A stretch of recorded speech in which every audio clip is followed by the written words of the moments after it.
Hello? No, my bitrate's fucked.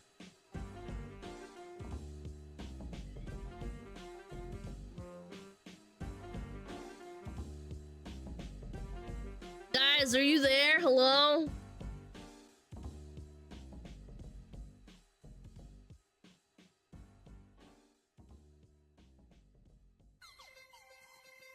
Hello? Are we back? We're back, but my bitrate is really bad still.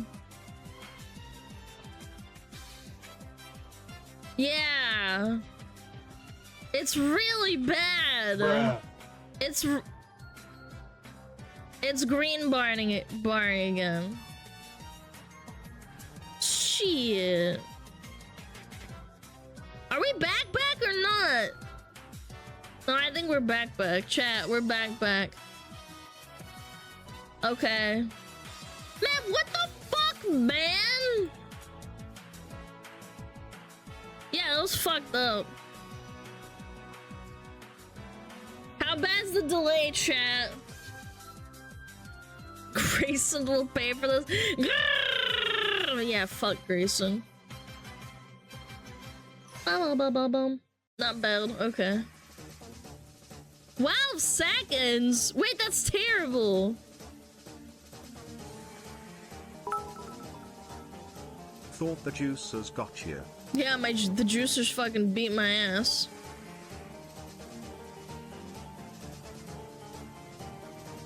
Alright, I mean, at least we're back. I don't know what happened, so I was talking and then my bitrate dropped down to 0 and it wouldn't come back up. And when I restarted, it like glitched out and like dropped and then it came back. Yeah, I don't know, it's back, I guess. Ah, the crack has got me, chat, what's happening? Yeah, you advocated for drug use? Yeah, I was very serious about it. Okay. At least we finished the react, otherwise it would have been really sad. Not gonna lie. Ba ba da ba ba bum.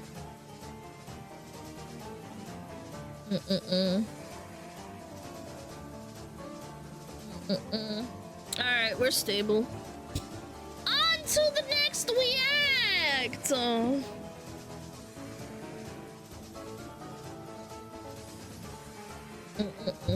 Bum ba dum bum bum bum. Okay. More react, chat.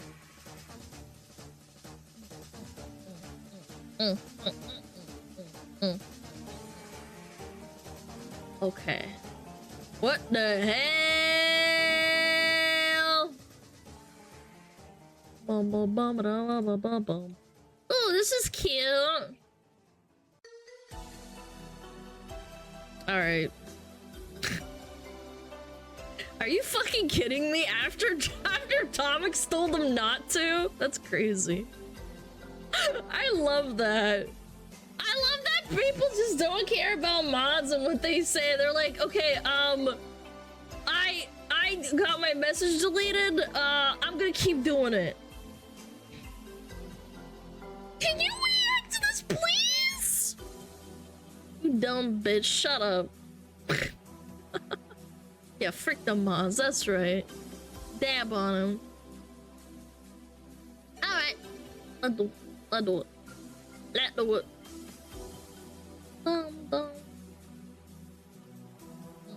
Surely it was a mistake. Yeah, exactly. I don't know what that happened. Fun fact, there's a roughly 86% chance. Okay. It's gonna be cute. Why the US drops 14.7 million worms on Panama every week? No clue. Bye, Timmy! Bye! Bye! Feel better! Fun fact, there's a roughly 86% chance that today, the day you're watching this, the United States airdropped millions of live flies over the Panama-Colombia border. And Why? no, it wasn't one of our classic pranks, like when we dropped that big pie on Belize. No, this is a part of a decades-long collaboration that keeps nearly the entire North American continent safe from, and bear with me here, the exact species of fly we're dropping. But this Why? Do massive, they eat each intricate, other? and deeply weird, quote, idiotic insect sex scheme is actually working. But Sex how? scheme? What, on a day-to-day basis, does Chat. it take to keep flying, flesh-eating freaks out of this much space? Chat The short loves answer, sex. a 24/7 bug factory, planes, boats, trucks, loads of inspectors, x-rays, cow blood, wound paint, and, this is true, donut holes. Also grit and gumption in the spirit of a champion. But as for the long answer, it starts with knowing our enemy, the New World Screwworm. And I know neither you nor I want to look at them, so here's the plan. 1, we're putting in a progress bar. 2, I've encouraged my editors to make this as metaphorical as possible. 3, dancing clown. So here we go. First, they're not nice guys. If they were still bugging around the US today, they'd be costing farmers somewhere in the ballpark of $1 billion in dead livestock a year. And it's not just cattle at risk. These things can infect, even kill, any living, warm-blooded mammal. Yes, including people. Yes, including your dog. Yes, including Gritty. These bad boys are about twice the size of a normal housefly and 1,000 times as rude. Their 10 to 30 day lifespan begins when females lay their eggs hundreds at a time in a live animal's open wound. Tick bites, scratches, fresh belly buttons. They hatch as worms and hook into the animal's flesh, which they then eat, which is extremely painful and often deadly for the host animal. Once the wormies are fattened up, they drop to the ground, pupate, emerge as flies, and the cycle repeats. Okay, we're done. This is Edward F. Knipling. He grew up dealing with screwworms on his family's farm and went on to spend most of his career researching them. And here was his big finding. Female screwworms only mate once in their lives, which means that if you can mess that up, they destroy themselves in a couple generations. And after many years and many Thursday afternoon trips to the military hospital with his buddy Raymond to blast worm larvae with x-rays, Knipling learned that you can sterilize a fly if you x-ray it 5.5 to 5.7 days into its pupal stage. That discovery is the backbone of what I'm calling the Great American Worm Wall. You can't see it from space, or from the ground, it's invisible. So they have sex with these females or males or whatever, and then they can't reproduce? What more sexist than me? I know. But it's nevertheless an extremely tight It's okay, order. chat. Here's how it matters. Works. Here in Pecora, Panama, this factory employs 115 people to cook up and churn out sterile screwworms, 20 million of them a week. The young flies are raised in a series of humidity and temperature-controlled rooms that mimic the warm and inviting atmosphere of an open wound. They eat a nasty brown goop made of reconstituted milk, egg, and powdered cow's blood thickened with some cellulose. Which is actually good to know because I have all this powdered cow's blood in my cabinet, which I bought for like one recipe, and now I have all this left over and nothing to use it for. So annoying. Once the worms are old enough, they each get hit with radioactive cobalt-60, and it's off to the airport. The sterilized pupae arrive in coolers, then get sorted into trays, and once they grow into adult flies, they go to a cold room where they get nice and sleepy before what is sure to be one of the craziest possible days any creature on this planet can have. But now, the fun part. Airplanes! You get dropped out of the sky and then you're expected to have sex. PEG, the Joint U.S. Panama Commission that runs this whole thing, and also a heavy lifting acronym, uses retired military turboprop planes that have been specially retrofitted to drop flies through the floor of the plane at an adjustable rate. Once upon a time, technicians just threw cardboard boxes out, but those didn't always open on impact, which defeated the whole purpose. Over the course of a 4-hour flight, the plane will drop 2.1 million flies over this region of Panama. Flies that will wake up as they hurtle down to Earth to eradicate their own species. Or as I like to put it, the screwworms screw worms to screw screwworms. Now, the math whizzes among you may have worked out that 2.1 million flies over 6 weekly flights doesn't add up to the 20 million the factory produces weekly. But there's plenty of use for the leftovers. See, the New World screwworm hasn't actually been eradicated from all of North America. Cuba, for example, still has them, and they're still rampant in South America. So all those excess worms fight outbreaks when they happen. Aruba had ones in 2004 and 2011, and when they popped up in the Florida Keys in 2016, the USDA rocked up with 190 million flies, released 3 generations, and re-eradicated them in a matter of months. Also part of that effort, they had 200 people trawling around the Keys feeding infected deer anti-parasite meds stuffed in donut holes, which implies the existence of a federal donut budget, or FDB, which is exciting. FDB? But this Why can't I be a deer? I want to be fed donut holes with anti-parasites. That sounds also nice. brings up another part of the worm wall, the ground game. Yes, the "it's raining men" strat does a lot, but Kopeg also monitors animals across the Darien, ensuring fertile screwworms that slip through the cracks don't make it far. They work from 13 field posts, traveling on boat, horse, and motorcycle to monitor at-risk farms. Every farm gets an inspection either monthly, 4-monthly, or annually, depending how Kopeg has assessed their risk, and cattle leaving the Darien all get inspected, and any worms they have get coated in anti-parasite paint that would kill any screwworms that might be in there. In all, the worm wall costs about $15 million a year. More money than the worm wall in my apartment cost, but an incredible deal for the money and lives it saves. But the project didn't come out of the gate this well-oiled or this cheap. See, after scientists proved the sterile insect technique would work on screwworms in Curacao, the USDA took up the project here, east of the Mississippi, in 1957. 2 years later, screwworms were gone from the southeast, and the effort moved west. We declared ourselves screwworm-free by 1966 and had a sterile fly factory up and running in Texas. But maintaining the border in the west proved challenging and expensive. Maybe because while the eastern range of the fly was bordered by water, the western range was bordered by, well, more range. With that in mind, in 1972, the US struck up a deal with Mexico. Instead of having to maintain a 2,000-mile Great American Worm Wall at the US-Mexico border, how about we eradicate all the way down to here, the Isthmus of Tehuantepec, which is only 120 miles across. The two countries agreed to split the bill based on the value of the livestock it would save in each place. Mexico paid 20%, while the US paid 80%, and by 1982, the Texas worm factory was closed and replaced by one in Tuxtla, Mexico, and Mexico declared Sonora and Baja California Norte worm-free. But why stop there? If you're gonna move the worm border here, the Californians why not that live there. Here? And so began the not always smooth process of trying to work an agreement with every individual country in Central America, having them work alongside the US, with whom they didn't all have awesome relationships at the time, to go screwworm free. And it worked. From 1987 to 2006, they eradicated the screwworm from all these places, with the Central American countries splitting costs with the US at a ratio of 15 to 85, and the US and Panama ending up with shared responsibility for staffing the border, and Colombia still having to give monthly permission to Kopeg to drop a bunch of screwworms in the part of the buffer zone they control. All to say, the Great American Worm Wall is a pretty amazing thing. It's effective, it saves tons of lives and money, and it does its job so well that most of us don't even know it's there. Put another way, it's a great example of what's possible when you combine passionate, if slightly wacky scientists with government agencies that are actually willing to foot the bill for weird, expensive, but ultimately great The feds are stopping us from getting the sex worms. solutions to big problems. Too bad that lesson isn't applicable literally anywhere else. Oh well.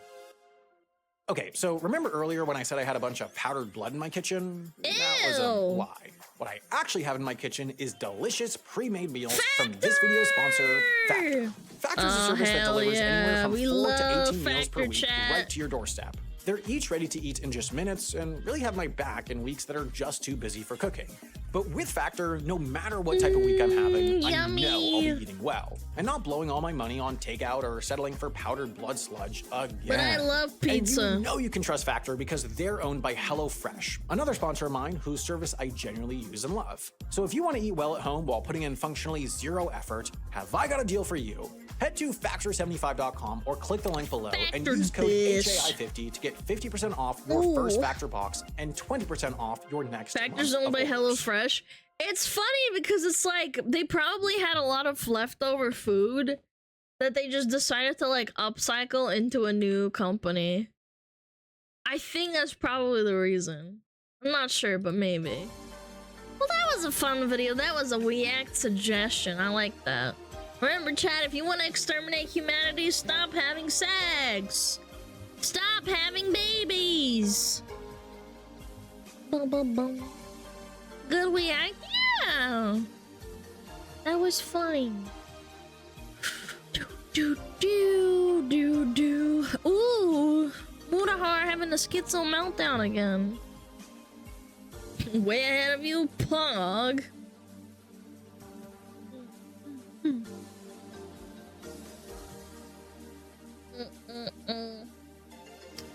I see Mudahar is schizoing. What would your mental state? Oh, yeah.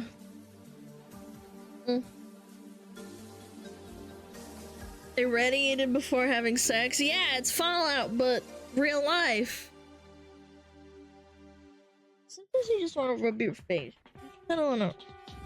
Give it a rub.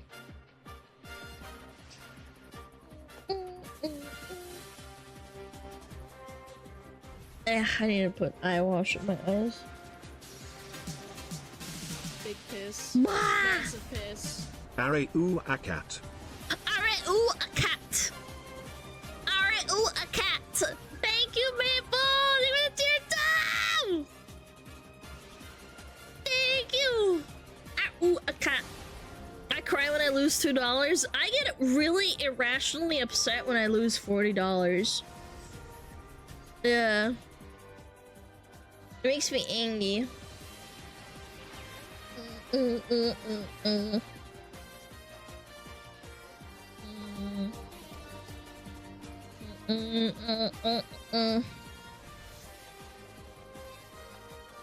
I lost a 50 yesterday. I would legitimately cry. I don't know how people can lose not even like $1 million, not $10 million, not 50 million, not 100, $200 million, and they're like, huh, you know, it's just a little drop in the bucket. I couldn't care less.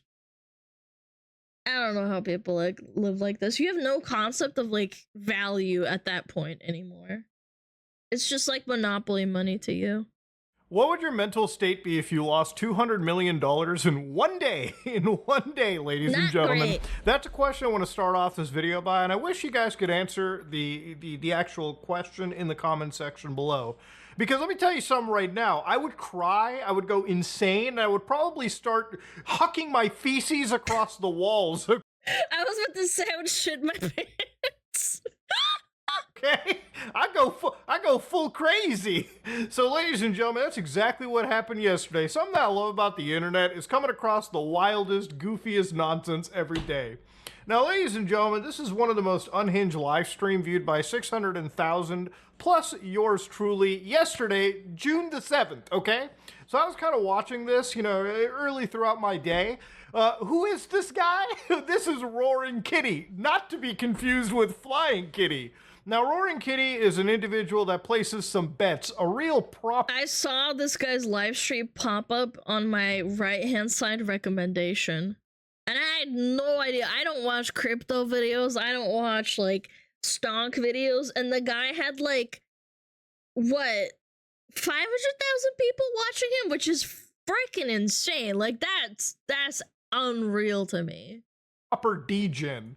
And if we actually look at Roaring Kitty's actual description, Roaring Kitty is a channel that revolves around educational streams where I share my daily routine of tracking stocks and performing investment research, okay?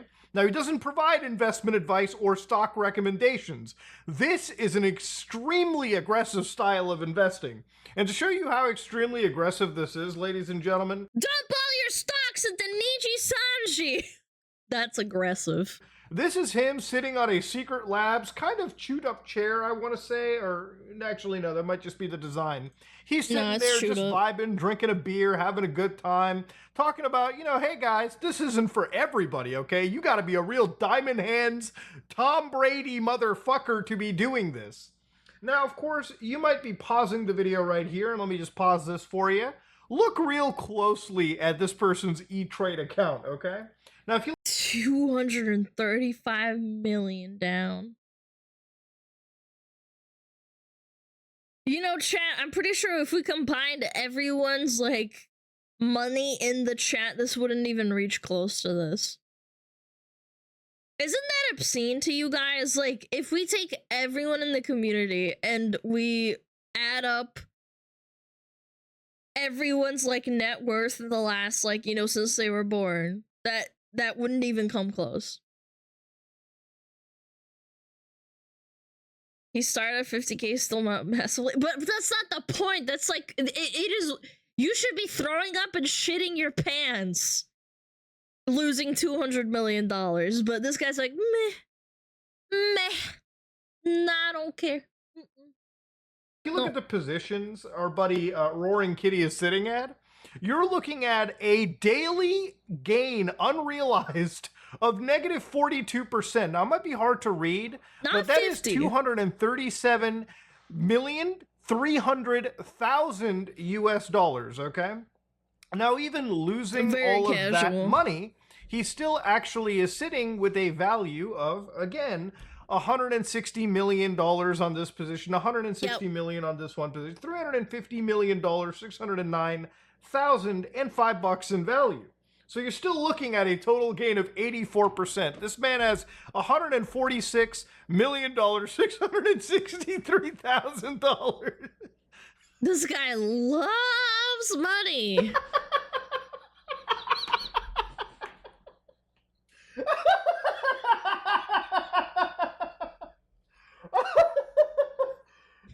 Udahar squid swimming out is so good. I'm sorry, hold on. You know what I just realized? Like, what literally entered my head? There are countries that have gross domestic products, GD fucking Ps, that are less than that. smaller than his losses for the day. This is a YouTuber. Guys, and there's billionaires who live like this as well. They will lose like hundreds of millions in stock and they'll be like, I don't give a fuck. I'm gonna money launder it anyway. This guy lost the GDP of a small country, more than the GDP of some small countries. And he's just sitting there vibing. You know, like I said at the start of this, what would you do mentally if you lost that kind of money? Well, ladies and gentlemen, I would go mentally insane. But Roaring Kitty, he is without a doubt one of the most strongest-willed men. And what he is doing requires the strongest of wills. Now, I don't know if this is necessarily, you know, financial intelligence or if this is straight up insane amounts of gambling. I'm sure he'll say it's a bit of fucking both.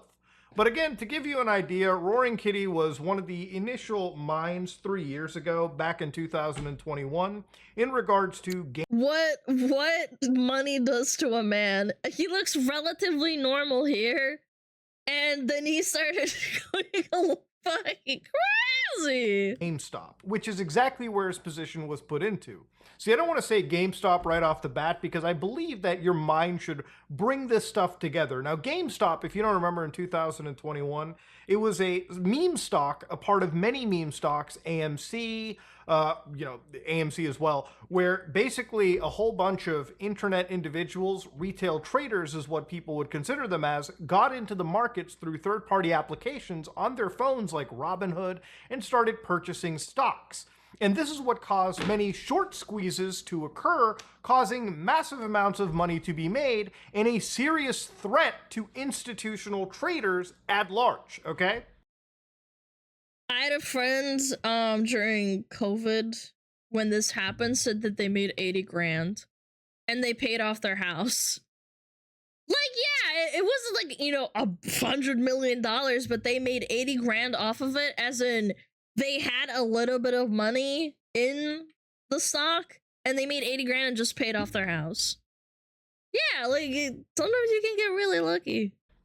So to give you a quick reminder of just how GameStop had actually started to come into, I'm going to show you just the beginning of like this person's account. So looking at our buddy, you know, Roaring Kitty, his to a Reddit account, Deep Fucking Value, all right, clearly it is valuable indeed. He posted 3 years ago, and for 3 years he didn't really say anything until 6 days ago he came onto r/Superstonk, which is a place where you discuss the, you know, possibilities of GameStop stock, right? Insane shit. And if you look into it, he was literally showing gains, $210 million of value in just those GameStop positions. So immediately this guy came back to life 3 years after the fact and started sharing some of these actual gains. So it started gaining more, $289 million. At one point, literally June 6th, he had a total value of $586 million. If this price went up and held at like, what, 60 bucks, the man would have been a billionaire. Insane. There are, I believe this might be one of the richest YouTubers out there, okay? After this would be like, what, Mr. Beast? Or around Mr. Beast? This guy is sitting with insane gains and losses. This dude's financial wallet is a goddamn roller coaster. He got a bit too greedy. Do you think he cares, or is it just an act? Like, he doesn't actually care? That he could have been a billionaire. Sure. I am 30 years of age, and I'm sure I would have heart palpitations if my account moved the needle like that. So when he was streaming yesterday, that same stream that I showed you was literally on CNBC. And Oh my god! That's why there's so many people watching if they broadcast it on CNBC. plenty of financial TV shows. Like, the finance world kind of stopped to put on a YouTube stream just to witness this guy's insane degeneracy. And throughout the course of his streaming day, he was just losing the money, okay? Like, the actual stock was just going down throughout the day. And what does he do? He just laughs about it. He's roaring kitty. He can handle this, dude. His brain is fine. After market hours, he's good with that shit. He'll just look at the amount go down per second. It's insane.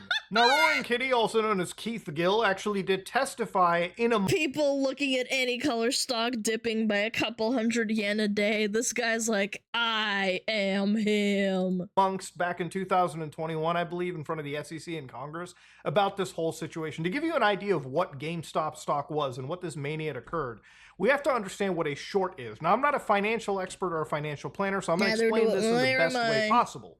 So basically what happens is in Wall Street, okay, like the hub of all these hedge fund groups, there are a group of people that spend every day finding struggling companies in the stock market, okay? One of those companies, in this example, is GameStop. So what happens is they borrow shares of that company from a lender. They then sell those shares with a promise that at some point in the future, they will buy those shares back. So what happens is they wait for that company's price to start falling in the market, and then they buy back those shares later, but at a cheaper price, pocketing the difference as profit. So ideally, what happens with these companies is they want to find the groups that effectively will die. Companies that will die, meaning they don't even have to buy back shares, as those shares are effectively just worthless. The company is dead. So what happened in this situation was you had Wall Street hedge fund guys who were basically shorting GameStop. And what happened was our buddy Roaring Kitty and several other people on the internet banded together in a group known as r/Wall Street Bets, okay? So to Diamond hands, Shed. Diamond hands. Buy SmugAlana stocks as well. give the long story short, Wall Street and many of their hedge fund guys had basically identified what is GameStop. They found that it was going to die at some point soon, and basically while they were picking at its carcass, were just putting massive short positions against it. Now, at this moment in time, a group of individuals known as r/Wall Street Bets had come out and basically identified that GameStop was an over-shorted stock. And so what had effectively happened in this situation was that people had started to buy the stock. Retail traders came out and started purchasing the stock. And then what had happened was a short squeeze had occurred, which meant that buying lots of those stocks actually ended up raising its price, meaning that the hedge fund guys who were expecting the price to go down were like, oh, fuck. Oh, shit. Yeah, we now have to buy this stuff at an inflated price. And then people on Reddit were freaking out and saying, I'm gonna go to Home Depot and get a rope because you guys are fucking me over. Price, and it completely threw their math out. They were just not expecting the Reddit factor to come in and take place. So what had happened was some of the hedge fund guys, for instance, Melvin Capital, actually ended up being a casualty. They were so brutalized in the actual short position that they ended up having was that they needed somewhere like $2 to $3 billion of a cash infusion just to actually survive. And they actually did end up getting an infusion from like a couple other actual giants in the industry as well too. But so what had happened was in January 2021, it kept on getting worse. And it got to the point where, like, I guess the wool was raised from people's eyes. The institutional guys were getting screwed by the average Andy who banded together as retail traders to basically screw these companies over and make a lot of money. So it became a giant war, right? Institutions versus the average Andy. So the moral of the story is, in the stock market, you can totally make Moral of the story is don't fuck with Reddit. a lot of money in it, as long as you're part of the institution. When you're the average person trying to make a buck on money that you've been taxed for, well, that's when governments have to get involved, institutions have to get involved, and calls have to be made that basically make sure that they're safe and you're not. So it really shows you that this whole racket, and it is really a racket in the grand scheme of things, is effectively run by the people behind the curtain than you and I ever can be. If you make money in this market, consider that just luck. If they make money in the market, it's just because the game was rigged to be played that way. Now, if you want to read an actual government opinion on what happened back in 2021, the SEC did actually end up investigating it, and I would say this is actually worth a read, especially section 3 when they actually talk exactly about what they investigated into in regards. And now there's a bunch of bots that run the algorithm for stock trading anyway, so nobody actually runs anything anymore, man. Maybe like back in the 1980s and 1990s. Yeah. 2000s. To GameStop. But thankfully, Doom on the Super Stonk subreddit. God damn. It was the same back then? I read that it's not, like, it was not as prominent. Yeah. You still had, like, the traditional, like, old money trading. Ended up talking a little bit about this too, and they basically had started to discuss more in theory this side of the story, Late right? The 70s, one that the media wasn't really trying to portray in a very nice light. So what the hell is Super Stonk, and why are there a million of us here over 3 years after the sneeze, which is what we call the 2021 run-up with a closing price of $82 and split adjusted numbers that the media likes to claim was a short squeeze. So Super Stonk is a subreddit dedicated entirely to GME investors. We have evolved over time to provide an open platform for individuals to discuss market reform, as well as facilitate retail investors' right to participate by weighing in and making sure all of our voices are heard on by financial regulators. And I 100% agree with this. If the market is there to be played like this, then everyone should be given an equal floor, not just hedge fund people should be given a blatant advantage over the average retail individual, right? Now, personally, looking at the stock market and the way that it's been manipulated, it feels like it's definitely gambling, but if an entire group of people behind the scenes can make calls that prevent another group of people from operating, then it's not exactly a fair game. It's entirely a rigged sport, basically, for the people at the top. So where they do... Remember, chat, you can't rig it unless you're at the top. That's why they got pissed off about this. The big guys lost money and the little guys made money, and that's what made them angry. Describe on it is basically when they were talking about the movie Dumb Money that was made about it. What this film won't show you, however, is the backroom collusions that took place in order to attempt to stop retail from winning for once. It's so easy to dismiss us retail investors as some foreign group of people. That's you and me that they are talking about fleecing. Trading with money we worked for and were taxed on. We aren't playing with other people's wealth and skimming a profit off of the top. Which is true, all right? They're not hedge funds with, you know, tons of money that they're playing with, some of it not even their own. So the sub has been digging into these issues while also memeing and making questionable life decision ban bets. What we've come to realize in this time is the game has always been rigged. There's an incestuous relationship between market makers, hedge funds, and prime brokers. And that's where I'm going to kind of end the story off. This is a real wild situation that has sort of sparked up again because Roaring Kitty sort of, you know, brought his social media presence back up. And with hundreds of thousands of people watching, it clearly shows you that, like, look, this is an industry, this is an entire institution where tons of money is made. And I think the real story is not like, hey, this YouTuber lost like $200 million. It's that this whole situation has exposed the sort of shady backroom dealings that have existed in the stock market, in this financial sector. That unfortunately, well, this happened 3 years ago and nothing has happened since then to like do anything about it. We're just seeing this happen again in a funny way, I guess. Fortunately, I believe still remain. So yeah, I wouldn't say that you should jump into this market. Don't take financial advice from me. And, you know, again, ask a finance expert about anything related to any of this. I'm sure I might have gotten a few things wrong just because I'm doing the best that I can understanding this myself as well. It's truly a fascinating subject. But yeah, ladies and gentlemen, insane story. So if you like what you saw, please like, comment, and subscribe. Dislike it if you dislike it. I am out. Thanks, Bullhard! Yeah, fuck corpos, fuck hedge funds. Yeah! Wait until you find out insider trading is a thing. Yay! Insider trading! Do I have anything in the subscription box?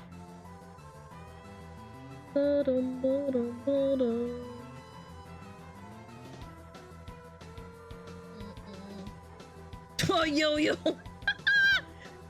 Twitter's actually redacted? Oh, shit. Lily video with hot titties. Nice, I like that.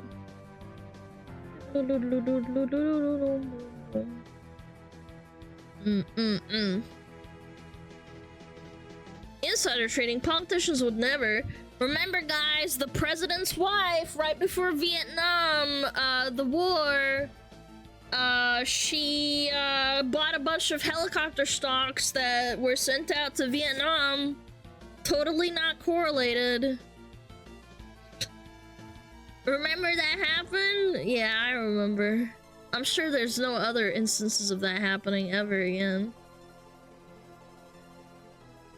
Yeah, it was just a coincidence. The government would never do that. Okay. Asmund video. So You there's like another Asmund. viral tweet of people that are mad at me. This is really crazy. This person made a tweet and it said, Asmongold just watched the Xbox showcase and the Metal Gear Solid Delta trailer, and he said, I just hope they won't make it political, man.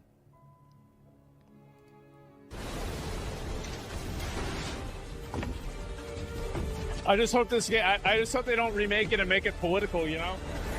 Yeah, remake it to make it political because it didn't have politics in it. Like, what do you mean?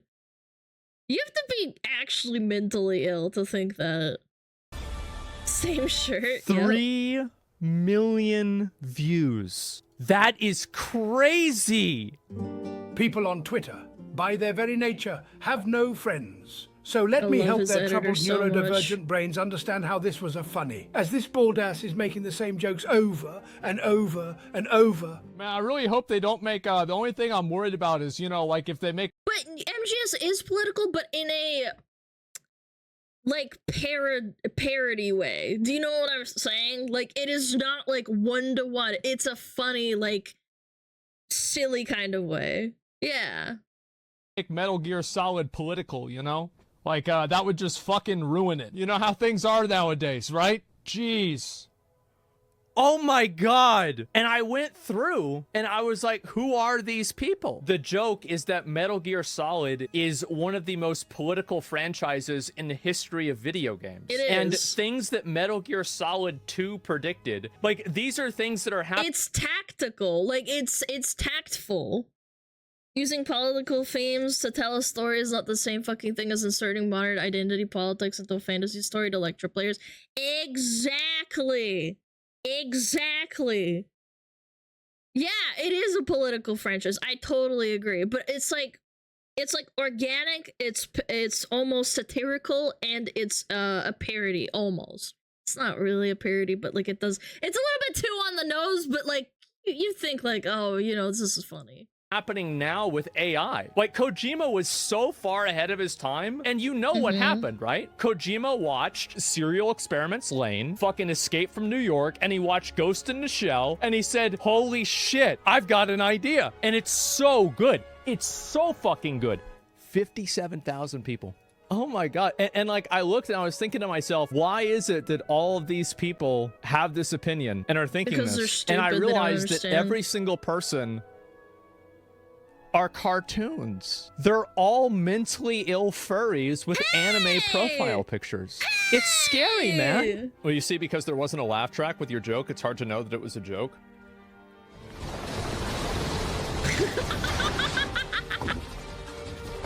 I just hope this game, I just hope they don't remake it and make it political, you know? Yeah, same. Commencing virtuous mission now. This is fucking awesome. Insert the laugh track. So fucking stupid. I mean, I really hope they don't remake it and make it shit, but I don't think they will. Let's be real. Get roasted by your Oshi nerd. Fuck you. Asmund is not my Oshi. He's not a VTuber. Fuck you. First of all, I am not a mentally ill furry. I'm just a furry. Okay, there's a difference. If said the story's not changed, good. Don't touch good games and then making them remakes just to like it would be so annoying to like have stories change just because people don't understand. Like with COD, I think they changed like a lot of the stuff that happened in Call of Duty. Which one did they fucking remake recently? I forgot. They remade it and unironically changed the story completely. Modern Warfare 3, yeah, that one. Yeah, and they completely changed it. And like, for no good reason either. Oh, it's to cater to a modern audience. Yeah, suck my dick. What? What are you talking about?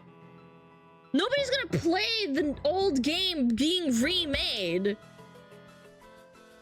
Yeah, like, the modern audience that you're trying to cater to isn't gonna play the game. Nobody cares. They don't. They're not gonna play the game. They'll cry about it, shit their pants on Twitter, and then not buy it. Just like they will if you change it. Did not remember the Rambo Russian from the remake? I'm sure they did. I don't remember if they did or not, but I'm pretty sure they did, yeah.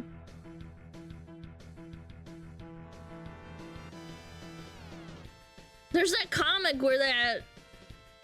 was it Flork? No, it wasn't Flork. Someone made a comic of, you know, two people talking and saying, oh yeah, I'm gonna remake this, and then the person's like, yeah, I like this a lot, and then the person crying with like a, you know, little banner says, I don't like this, can you change it? And they're like, okay, we're gonna change this. Like, no! Oh, I wasn't gonna buy it anyway.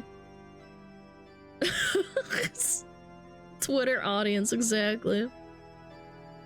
Stone Toss? Was it Stone Toss? I don't remember.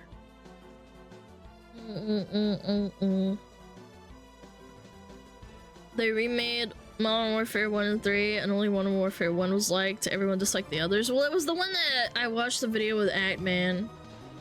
It was 3, right? Yeah, it was 3. The most recent one.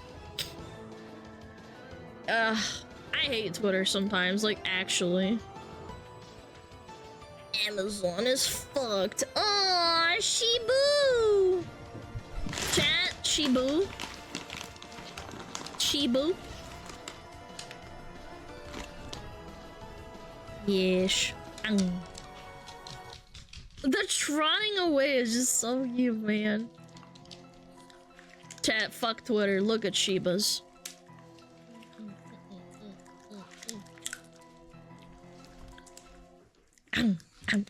Hey, can I have some more? Oh, he's so cute. Let him wiggle his little tail. Alright, I'm gonna go eat it over there.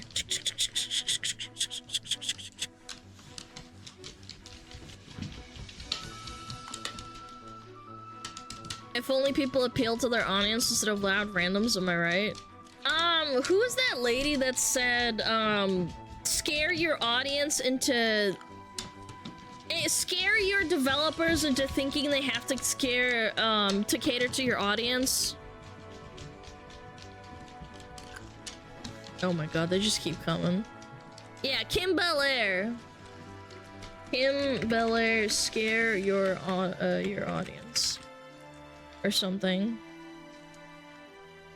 Yeah, it's like in here somewhere. I can't remember, but she just basically says like, if the dev that you're working for doesn't like the idea of changing things for their audience, you should scare them into doing it because they'll fear the consequences of their actions, you know?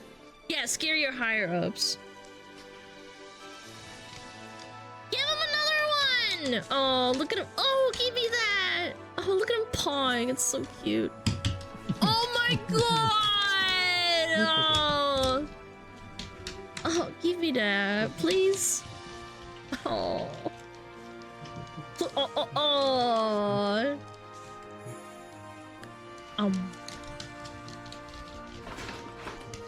Does Juju get trees? Yeah.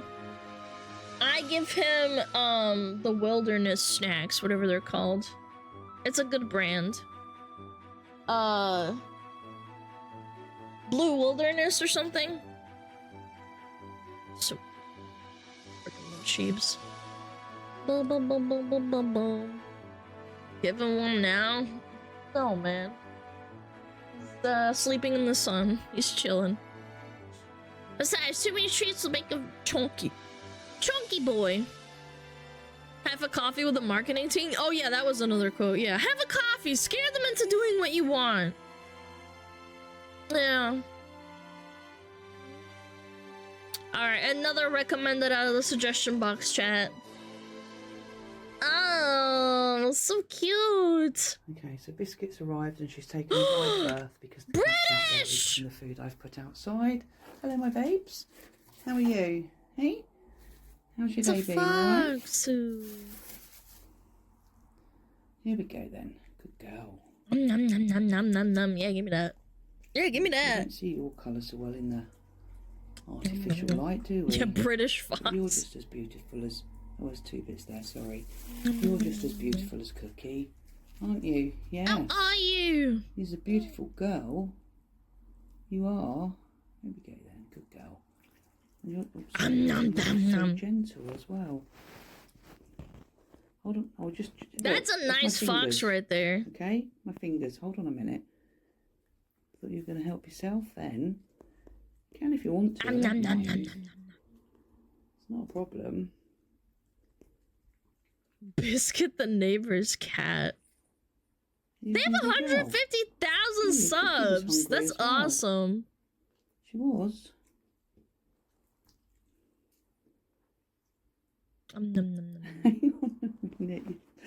Oh dear. Biscuit here. They have a GoFundMe. Oh, you do make me chuckle. I guess it's a fox, like, or like a rescue. Oh, hello. Cookie's come back as well Hello! now. Oh my god, there's another one! Got that? Oh, look, we've made a mess, haven't we? Oh, hello, and baby Chip's here as well. Oh my god, Right, so you're another one. There's inside, 3. they're outside. Oh, and there's a the cat. as well. They don't give a fuck about the cat's cute. Chip. Oh, sorry, Cookie, that hit you in the face, my darling. Hold on. Okay, so look, we have the cat and Cookie and Chip and Biscuit. It's kind of hard with you in here and them out there, isn't it? My yeah? darling. You're gonna eat it all first, are you? Hold on, If you let me really just think shut some about bits it, a out for British these accent others. is just a really drawled out southern accent. My darling. Well, you took that very gently, didn't you, my darling? Yes. Darling. You had enough, have you? She sounds like Smart, my great grandma. you two. Oh, they're so cute. Behave. Hello, Chip Chip. Chip Come on, my Chip! baby. Let me just get some food out there for Chip. Oh. Nom nom nom nom nom. I Tasty. can hear the cat growling. Do you have a license for I'm not taking those? much notice of him. They look almost It is the cat, animatronic isn't to me. It's called They're like Simba. scraggly, you know? Samba. I have to think then. Samba. Nom, nom, nom. Now, let me just get some of this out for Chip Chip because she won't. They're Chip, Chip. named after baked goods. Oh, like British baked goods. Is Chip Chip like a brand name? Right, hold on you because you've already had a load. Let me give you... Oh, Oi. oh. Simba, stop it. Here. Simba. Mum, do you want another piece as well? Oh my Cookie? god, that's a big fucking piece. Here we go, hold on. What have you done with the other bit then? Right, you've got 2. Samba. Oh my god! He wants to grab both at the same I'll go time! with 3. Be quick because the cat will nick them if not, and I don't want the cat to... Chip Chip. They fit 3 Come in on, their baby mouth! girl. Chad! Right, so Cookie's... Oh my god, 2. he's trying to balance it all in his Got the mouth. 3rd piece. Yeah, Oh my she's got god, her oh 3rd my god, piece oh my and god, she's look, gonna look, do look, it look, on look, now. look! Chip Chip. Chip. The cat's like, hey, I Come on, want Chip that. Chip. Here. Come round the cat. Oh, Chip Chip. Chip's scared. Chip. Come on, baby girl. Here. Chip Chip. Oh, Chip. come on. Eat your food. The cat's not gonna hurt you. Come round. Cat's like, Samba, I don't give a stop it. fuck. I just want the food. Chip. Chip Chip. Oh, I'm scared. That probably is a younger one or something. They're Chip. just scared. No, somebody must be coming. So Chip Chip's doing a runner and Biscuit's there. Biscuits. And Samba's going to eat what's there. Right, yeah, there's a chap Look at coming them. from down the road. Okay, that's it for the moment. Bye for now. Boy for now. Chip Chip. That was cute. I like that. Whoever suggested that, poggers in the chat. Alana, don't eat the fox tubers. Shut the fuck up. I'm gonna do what I want. Fuck you. Ba-da-da-dum. Hard drive update and crew chat. Congrats! Alright, let's do this. Ooh, this looks cool, chat. Wow. Tip tip. Chat tip You tip. see this guy? Tip tip. Hi Aries, what up?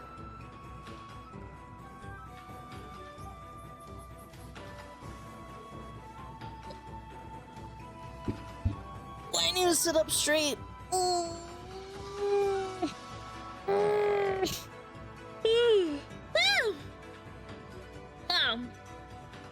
Wait, I missed the sub. Evil Cake, staying in the prime. I missed it.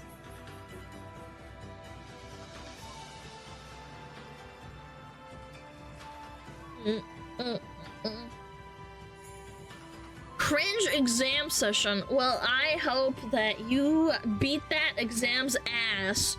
Like you get on the desk when you're done and then you white duck ass all over the desk, you know? You just fucking white duck ass like all over it. Just fuck you. Yeah, exam this. Yeah, and then you get an A+. Are you from Russia? No, I'm from England, America! So fuck. Who's your president? Michael Jordan! Michael Jordan! Nah. Nice. Michael Jordan!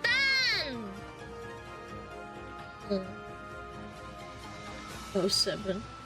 Alright, let's do it. Wow! He made $1 million shot and they didn't want to pay him? That seems pretty scummy. Alright, I'm ready. I'm ready to be educated.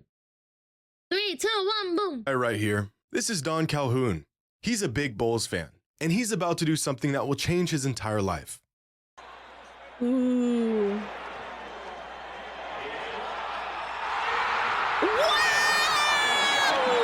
$1 million bucks? Let's go! That young man being hugged has just won $1 million here at Chicago Stadium. Don just hit a shot from 80 feet out. That's a insane. 3/4 court shot. His prize for nailing this absolute bomb, $1 million. He can't That's $1 million in the 1990s, I think, right? Yeah. believe it. Fans erupt. Don joins the Bulls as they celebrate his victory. Michael Jordan throws his arm around Don and congratulates him. Good shot, kid. Don had just done the impossible. And with the game ball in one hand, $1 million check in the other, Don Calhoun did it. He was set. Except he wasn't. Due to a technicality in the rules of this contest, the insurance company that was required to make the payoff claimed they simply didn't have to pay the man. Don hit $1 million shot for absolutely nothing. Nah, come on. Tell me you got a little bit of money. Come on. Something? That's outrageous. Insurance companies. Such scammers. Scum. Today's video is sponsored by SeatGeek. My brothers, summer is Sit finally on here, and events are happening this. every day. Whether you're a baseball fan, a soccer fan, or you enjoy concerts and festivals, SeatGeek has all of your ticketing needs covered this season. With over 28 million downloads, SeatGeek is the #1 rated ticketing app, and with over 70,000 events happening every single day on SeatGeek, they've got anything and everything you're looking for. I've made it my mission to get out to more Timbers games this summer, and within the SeatGeek app, I can check the status of each available ticket for any game, and with their rating system, I can quickly see which tickets are a good deal, the green ones, and which tickets are a bad deal, the red ones. SeatGeek is safe, it's easy, and it's a guaranteed way to get the best deals for your tickets. And right now, SeatGeek is offering $20 off your first purchase when using promo code Jimmy. I've left a link to download the SeatGeek app in the description below. Just head over, use code Jimmy, and get $20 off your first purchase. With $1 million on the line, do you think you could sink a three-pointer? Pretty incredible consolation for one simple shot, but no one in their right mind would ever offer such a prize for making a single three-pointer. Except they did. Back in the 90s, during NBA All-Star Weekend, the league and a sponsoring company such as Foot Locker, American Express, Sony would host a contest for fans, the NBA's $1 million shot. It was one of the most anticipated side events of the entire weekend. Yeah, and American Express sponsors it, so why didn't they do anything, man? Like, that makes it look so bad. And out of the millions of fans who entered to win a shot, only one would be chosen to take it. Get selected, make a three-pointer, win $1 million. Wow. An opportunity of a lifetime for 4 lucky contestants that were selected over the 4 years that the NBA hosted the contest. And to aid them in their quest for $1 million shot, each contestant was joined by a former or active NBA player to give them pointers and advice. In 1996, among the 6 million entries, 17-year-old Demetrius Houston was selected to take the $1 million shot. With George Gervin by his side and 17,000 fans looking on, Demetrius lines up his shot. I would shit the bed so hard. And with $1 million on the line, he clanks it off the backboard. Gervin tells the kid not to worry about it, but I'm sure he did. In 1997, a man named Jim Valente was selected to take the $1 million shot. His host and mentor for the event, NBA legend Oscar Robertson, a man who literally never made a three-pointer in his entire NBA career. But Jim was... Wait, that's so bad. I guess I didn't have the internet, like, super, like, you know, it wasn't super knowledgeable. They didn't have Wikipedia to look up that this guy never got a three-pointer. Was focused. It was his wife's birthday, and what better birthday gift than $1 million check? So Jim steps up to the line. He's ready. The ways in which he'll spend the $1 million already racing through his mind. Look at that American Express tee too. What a fit. I'll get that Corvette I've always wanted. That'd sure look good in a Rolex. We could really use a new deck out back. Maybe I'll get a boat. No. Or maybe you'll get nothing. After the shot, Craig Sager asked Jim about his experience. $1 million. Gone. What went wrong, Jim? Give us some insight. How did you feel at the time? What went wrong? I think I just pushed it a little bit right.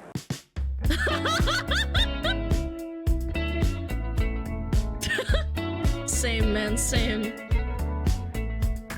In 1998, a contestant named Sol Holkman was selected to take the shot. And for the first time in the contest history, a contestant actually hit the rim.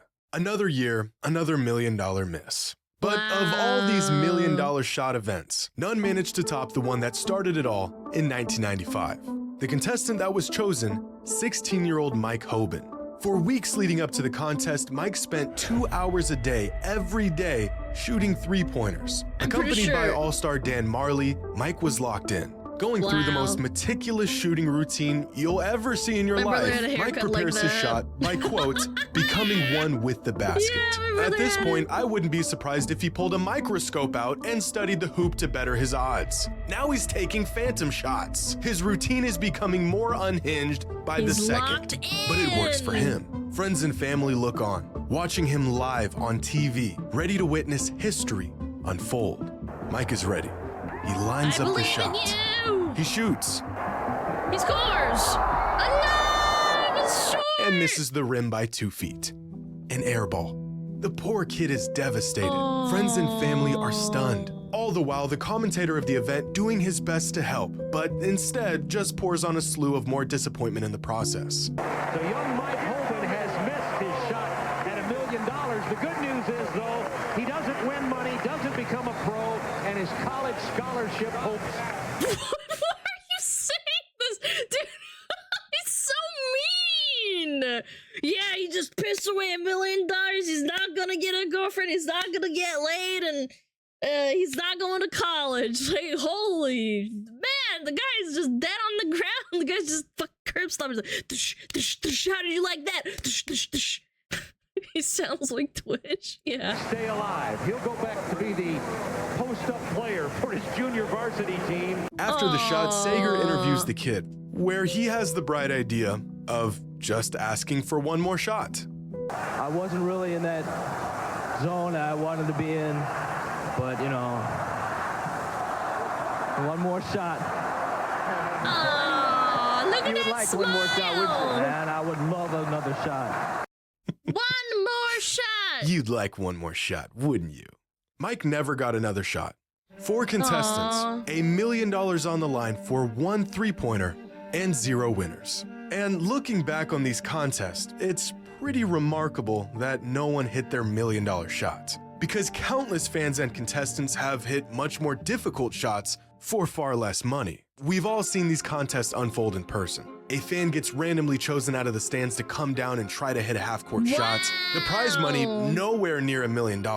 Usually the prize is $10,000 or maybe $20,000 or a car. This maverick— Well, they pick people who don't play basketball, probably. I don't know. I don't know what the reasoning is. fan hit a layup, a free throw, a 3-pointer, and a half-court shot in sequence without missing. An anomaly of events in this context. His reward for the incredible feat?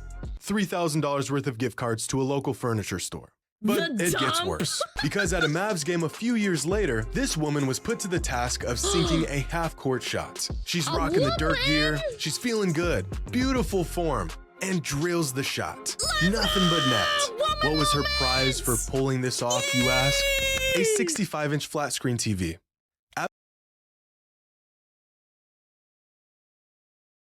Oh, that's not Pog. Yay! Woman moment, yay! That is not Pog at all. Absolutely appalling. This guy managed to drill a half-court shot at a Blazers game years ago and won round-trip tickets to anywhere of his choice. A pretty unlikely shot from the guy, but far from impossible. What is impossible, however, is the fact that another fan hit the same exact shot 30 seconds later. It's clear that some people actually make these shots. So what would happen if someone actually did hit a $1 million shot? What if instead of shelling out some gift cards or a flat screen TV, a team had to actually hand over a 7-figure check to one lucky fan? They get out of it. It's April 14th, 1993. The Bulls are facing the Heat in Chicago. The Bulls are on a roll coming into the matchup on a 3-game win streak. By halftime, Chicago is up by 14. Jordan is killing the Heat, 22 points in the first half. It's a great time for home fans as usual. But the real My brother had a Bulls jersey and a cap. I remember wearing it. spectacle is about to take place. Throughout the 93 season, the Bulls hosted a promotion for their fans. Among the 18,000 fans in attendance for any given home game, one lucky individual would be chosen to shoot a 3/4 court shot to win $1 million. At the time, and to this day even, a $1 million cash prize for such an event is unheard of. But the odds of such a shot going in are so astronomically unlikely that the Bulls and the insurance company that would be responsible for paying out the prize money felt comfortable running the event anyways. Leading up to that Heat matchup, 19 lucky fans had attempted the halftime $1 million shot. Of the 19, 2 hit the backboard, 16 were air balls, and just 1 even hit the rim. An estimate of a fan chosen at random hitting this shot? Less than 1%. And so a member of the Bulls Pay out the $1 million. This is so sad. They just didn't want to pay him out. organization went into the crowd and selected a 23-year-old local by the name of Don Calhoun. The reason for selecting him? His shoes wouldn't scuff up the floor. Hopeful, but understanding the slim odds that he faced, Don walked down to the court and prepared to take his shot. A fun halftime gimmick, something to keep the fans involved. They just slapped $1 million on there to get everyone excited, but no one will ever hit the shot anyways. Chris Hammond, vice president of SCA Promotions, a leader in the promotional contest industry, looks back on the shot saying, "The perfect contest is like the most tempting carnival game. Just feasible enough to make people think they can do it while actually being extremely difficult. You could have Steph Curry Or you rig it and have the insurance company not pay you. Even if you do it. out there and still make money. Well, Mr. Hammond, it's time to pay up." Yeah, you bitch. Yeah!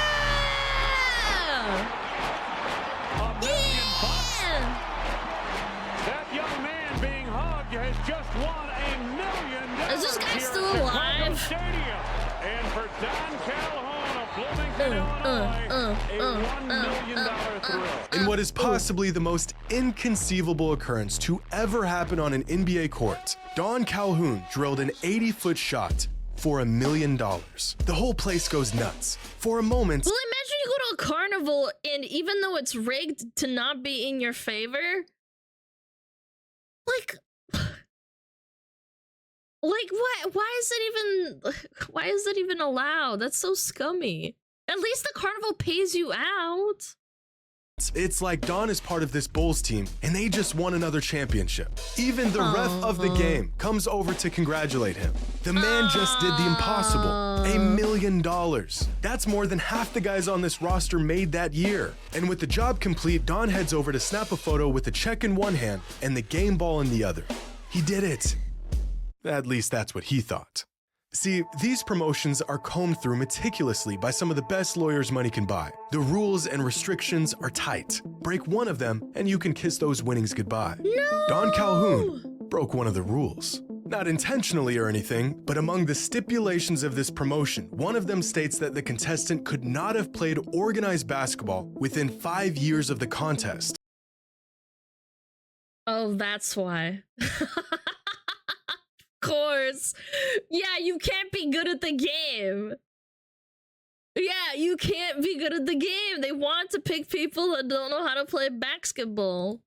And just 3 years prior to this contest, Don was a member of the Triton Community Basketball team. The contest people knew this. Don acknowledged this by marking the information on the contest form. But the contest people shrugged it off and gave him the shot anyways. The insurance people, however, did not. To them, it was a clear breach of the rules. Don should have never been selected in the first place. And so the insurance company of the event disqualified Don out of his shot and out of his $1 million. When news broke that the now local legend would not be receiving his money, fans were livid. As reports on the event grew, fan outrage grew with it. And within a week, the Bulls organization was under so much local pressure that they held a press conference announcing that they actually had a change of heart and they would pay up.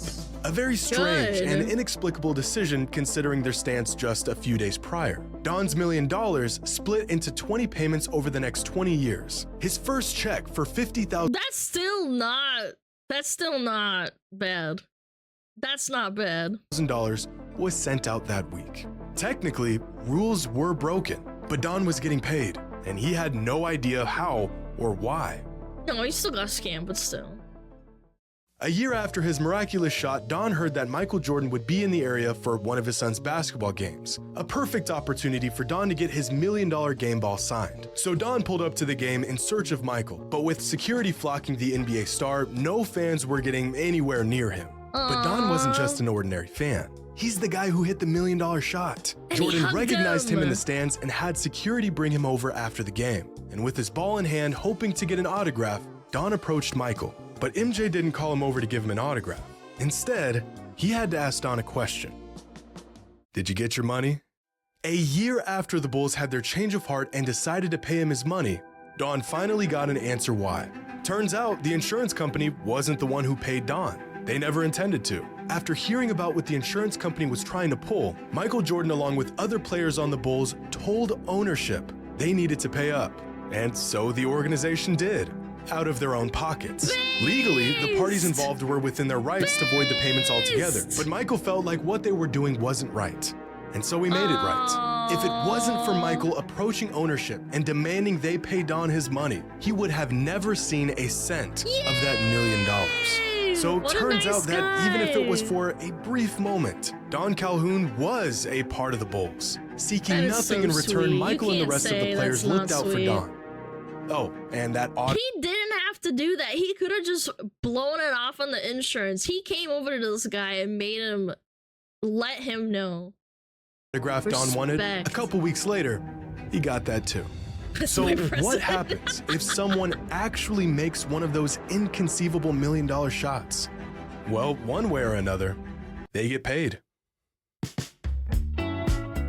Yeah. What a nice guy. Yay! Michael Jordan! He's the GOAT! He's the GOAT, chat! to do that, but he did it anyway. Yay!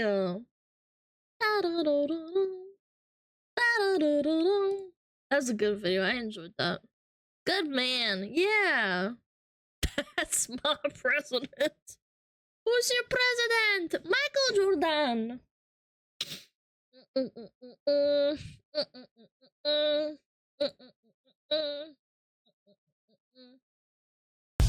Pissbot 9000? Yeah, but I already watched this video. Yeah, I watched this video a while ago. Yeah. He wasn't a fan of the Bulls management. Management and like corpos are usually just scumbags, let's be real. Usually, I'm not saying all.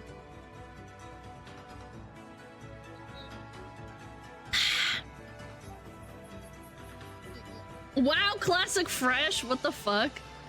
Oh, it's mad season! Wow, classic. Chat, I'm gonna go pee really quick, okay? Yes, I know Sean had a baby. I'll be right back, okay?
Bow, bow, bow.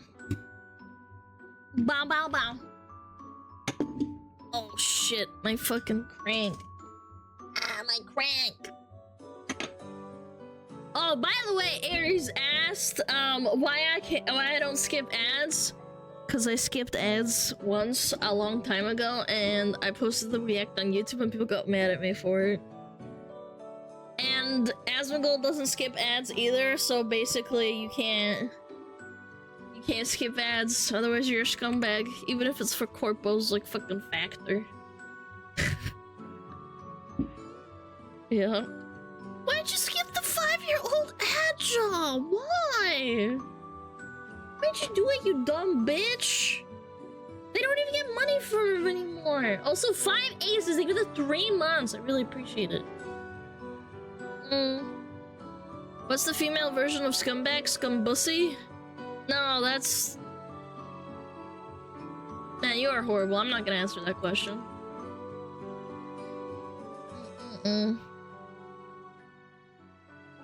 If it's sponsored, then I agree. What if the ad is 5 years old and doesn't make them money? Then what? Yeah, that's what I thought. That's why I think it's, like, kind of stupid either way, to be honest. Because, like, you watch, like, a 5-year-old video and those people do not make money off of it. Play videos in an empty chair. I could totally do that one day. My own videos? Yeah, shit. Alright. I set up a lemonade stand on Wall Street and made money! Money. Money. Money. What if the ads from BetterHelp is widely known as a scam? Yeah, but a lot of people don't know that, and then they get mad. I just do whatever stupid people, like, you know, if the vast majority agrees on it, then I can't skip, you know? It sucks, but it is what it is. It's like, I have had to sit through BetterHelp ads, you know? Even though they're scumbags. Alright. Let's watch this video from Mr. Max Fosh. I'm ready. Lemonade! Me, serving lemonade from my stand to the thirsty workers of New York. Pretty good. God, it's good, isn't it? And it's just the first of many schemes I've come up with to make me mucho moolah in the Big Apple. This is not working. But why? Well, New York City is known as the business capital of the world, thanks mainly to the financial hub of Wall Street. I think we're in the right place. A place where fortunes are made and lost. There is carnage on Wall Street. But I think the riches of Wall Street aren't just for the traders in skyscrapers, but for everyone chasing the American dream. I'm looking for tips and not on how I can get a better career. So, to find out, I've challenged my friend and fellow entrepreneur Zach Alsop to see who can make the most money in a single day of trading. I don't want to do these anymore. But all within the confines of Wall Street. What are the rules? Hello, it's 9:29 in the morning. This is Zach. Hello. We're stood outside the New York Stock Exchange on Wall Street, where big money lives. We've got to make as much money in trading hours between 9:30 and 4:30. Do you smell that? What? Stinks of cash. Yeah, okay. That is live going on right now in the building behind us. It's like a party. It's like Glastonbury in there. As soon as the bell stops ringing, the challenge begins. Right. Zach, so loud, go. Man. We were off, and both of us already had our first business ideas ready to go. Right, the plan is simple. What is America's most basic business? The business that everyone starts. Scamming people. It's lemonade. Do you like lemonade? What? No! Scams! I learned how to scam on World of Warcraft as soon as I knew how to play. Or is that about it? So I've already got a plan. Girl Scout cookies. The American dream, American commerce, American cash. And I think it's quite adorable if a British guy is selling Girl Scout cookies. I'm gonna head to the closest supermarket, secure the cookies, guaranteed money. And after Googling supermarkets near me, I was also on my way to one of New York's fanciest boutique grocers to find only the finest ingredients for my lemonade, Target is not fancy, but okay, sir. whereas Zach was going for a simpler, pre-made option. Do you sell Girl Scout cookies? We sell cookies, not Girl Scout cookies. Ah. $4.89. I'm actually just robbing the store of lemons. Excuse me, are these Girl Scout cookies? That is so New York, man. That is so New York. Like, shut the fuck up. Leave me the fuck alone. Freak. Cool. I always think lemons are quite sexy. They've got fishnets on. See, these look homemade. If I sell these for $1 each, that's $10. My business was ready for its Nice. first cash injection. 5, 6, 7, 8, 9. As I'm in America, it's going to be so expensive.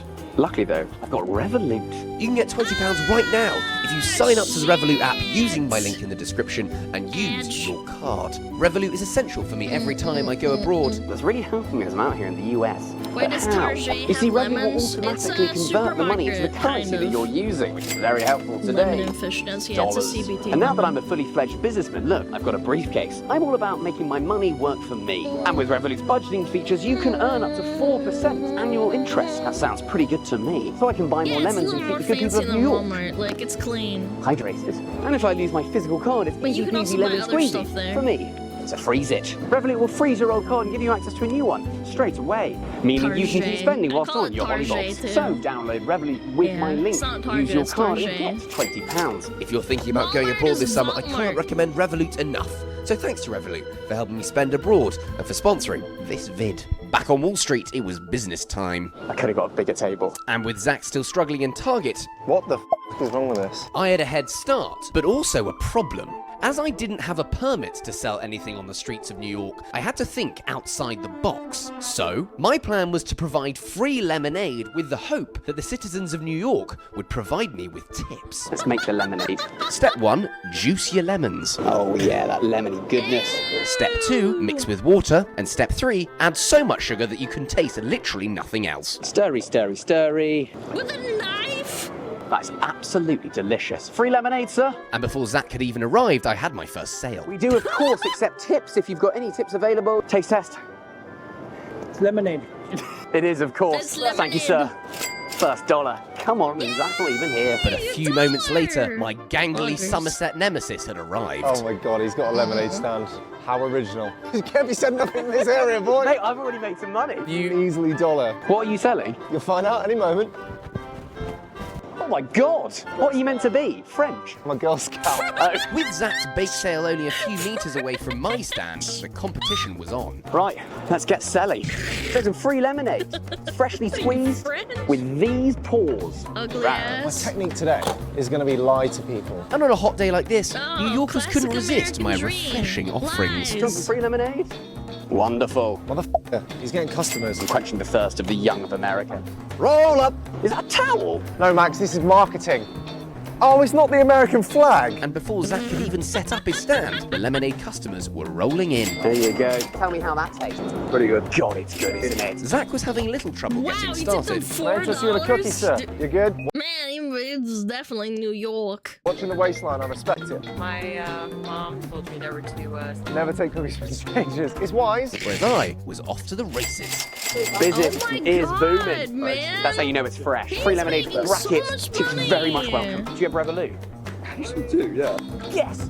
How much are you giving me? I'll give you £2. Thank you very much. Paid But before actor long, right there. I began That's to a paid notice a actor. slight problem.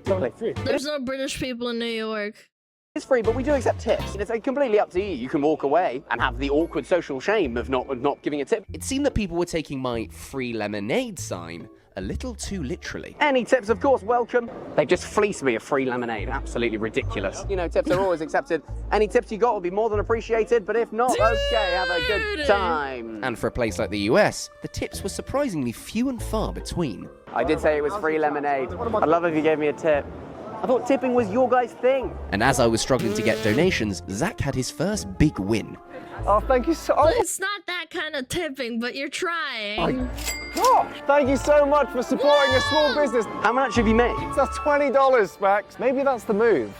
This is a place with money. So if you create a premium product, people are going to pay.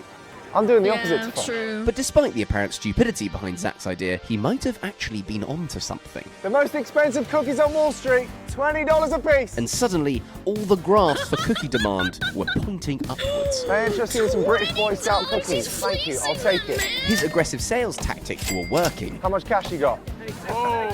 No, even better. That's what he should have done $20. He's like, okay, well, you're really nice. I'm gonna give it to you for $5. And he had his sales patter down to a T. Do you interest you in a cookie? I baked them this morning in my kitchen just up the street. Whereas on the other side of the pavement, my sales were taking a huge dive. Would you like some free lemonade? You're all good? Wonderful, sir. Keep doing a great job. Free lemonade, sir. Free lemonade. Freshly squeezed on the corner of Wall Street by a Brit who's losing his mind. I'm not sure where this is going. Even though Zach was pulling away with the amount of money he was making, he still was utilizing all of his dirty tricks. Hey, you can't leave cash out like that. If you guys give me $1, I'll get you a photo with him. How about that? Thank you, sir. Hey, Max, I've got 2 people that want to meet you. Oh, yeah. Hello, sir. 2 British I'm just scumbags. scamming Max's fat. And before long, he'd left me in the dust. Oh, God, Zach is absolutely killing it. Shake my hand. Clean plates. Have you finished? I'm sold out, baby. Look at all this.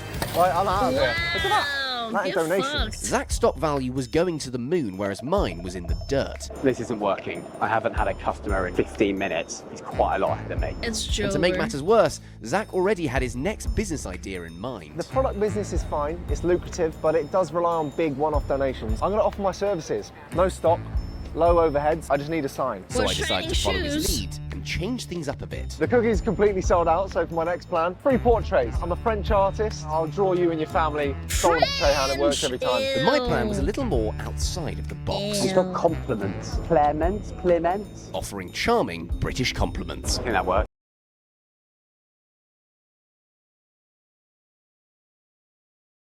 EU education right here. And you people make fun of the US for having bad education. Compliments. Show a compliment, madam. Guys want compliments? Can I draw you for free? 60-second speed drawing. Okay. Yeah? Okay, let's go. You are built like a strong oak tree in the Wiltshire countryside. Thank you. Worthy...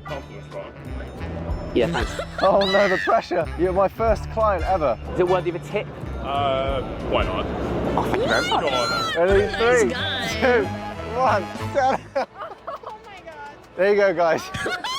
Wait, that actually wasn't that bad. I'm not gonna lie.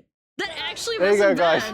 That is actually not that bad. It's a caricature for sure.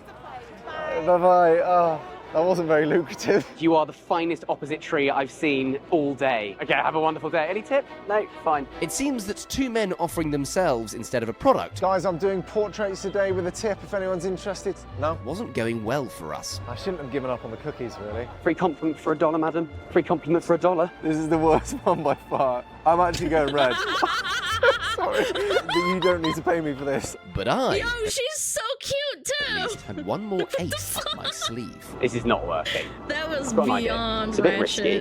What's the way in which Wall Street makes money? Not by selling actual items. It's all technical. It's all contracts. Fugazi. So I have a little plan. I had only 45 minutes and quite a large deficit to make up. Install So my plan Robinhood was right simple. now. I was going to draft up a contract that, if signed, said that I owned Zach's business. Now, there are a few issues with that. Firstly, I needed to draft up a contract in a short time, but also, how was I ever going to get Zach to sign? Well, first, I needed the contract. As I explained to Mr. Contract Man exactly what I needed, Zach was calling it a day. This whole art thing hasn't gone quite to plan. I've made $1. I'm going to call it there for the art. He can do it. He can do it. He sent me an email. As time was running out, I raced to a print shop for my final Hail Mary. Just need to print something. Is he really gonna trick him into selling his business? But I That still is needed really to find American. a way to get him to sign it. The closing bell is almost here, so I need to meet Max. But I'm feeling pretty confident. Max surely isn't going to match that. Zach, Max? time is 4:30. Ding, ding, ding. Closing bell has just rung. How was your day? Ha! Lucrative, to say the least, Max. Let's see your wad of cash. That's already heftier than mine. Listen to that sound. Look at that dough, All left to do chat. now was to tot up the scores. So, you've sold those cookies very quickly. It was very fruitful. I lied to a lot of people. I said they were all baked Very fresh good, at very home. good. Unethical business practices. Sabotage. One of these dollars is from your jar. Is it? I did a lot of bad stuff to get this cash. Yeah, what up, Mr. Fox? This is what I Hi. made. 1, 2, 3, 33. I got 45.53 cents. So, you are the undisputed champion of Wall Street. The Wolf. Yeah, very Well, corpa. Fuck Very off, proud of don't well him. me. I realised early doors that I was not going to win this. I'm not sure how well this is going. I decided to play dirty. I called up my contract friend. So, He made a contract that said all of your earnings would come to me. But you wouldn't sign such a contract, would you? What about a mere 20 minutes ago? Buongiorno. How did I go? it's pretty solid. I've got a big fat wad of cash in my pocket. We'll save that for the end. Got like 3 minutes until the bell closes. When you sign a form. Molly just needs you to sign a release form and then we're good to go. That form was not This little a release form. It agrees that scumbag. Zach Alsop will hand over the entire winnings from Wall Street the Day over to Max Fosh. Great. I've been scammed by my friend. Classic American Yeah. Corpa Borpa moment. Can I keep? No. Taking them off. Classic. I'll give you a nickel. Can I get some Corpas in the chat? Yep. That's American. Yay! He won by technicality. Wonderful. Wonderful. Illegal contracts. Yeah, fuck them. The American dream. Peak capitalism. Guys, check him out. He's a funny comedian, a British guy. He's funny. That's right. Can we end on Corpa greed? Uh-huh. Didn't Zuckerberg do that? Yeah, where he basically tricked the other guy into like handing over Facebook or something? I don't know. I I don't know, I could be completely wrong. I don't know, maybe he just did it normally. What the hell is that? It skipped. Didn't Elon do the same? I have no idea. It's the Queen Yapper. Hello. How's it hanging?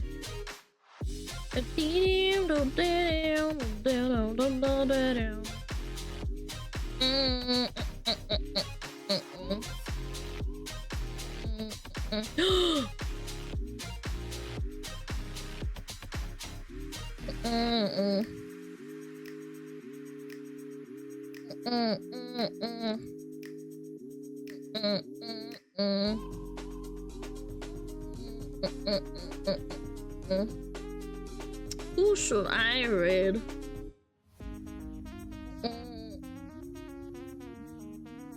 You know what, chat? I've never rated Iron Mouse. Like, ever. In like 18 months of stream. You think we should do it? Stream's over, I just got here. I'm sorry, I do 6 hours a day almost every day. Yeah, I've never done Iron Mouse. Well, not like literally, you know what I'm saying. No, I've never rated Iron Mouse. She's cool though. I like her. Yeah, send some highs and some beep beeps over to Iron Mouse. Hello. Alright, let's do it. Thank you so much for watching, and thank you for hanging out with me even after my fucking stream crashed. You guys are awesome. I'll be here tomorrow. Thank you for everything, and thank you for all the help on the GG subs and everything. You guys are awesome, okay? Thank you. I'm gonna go eat now.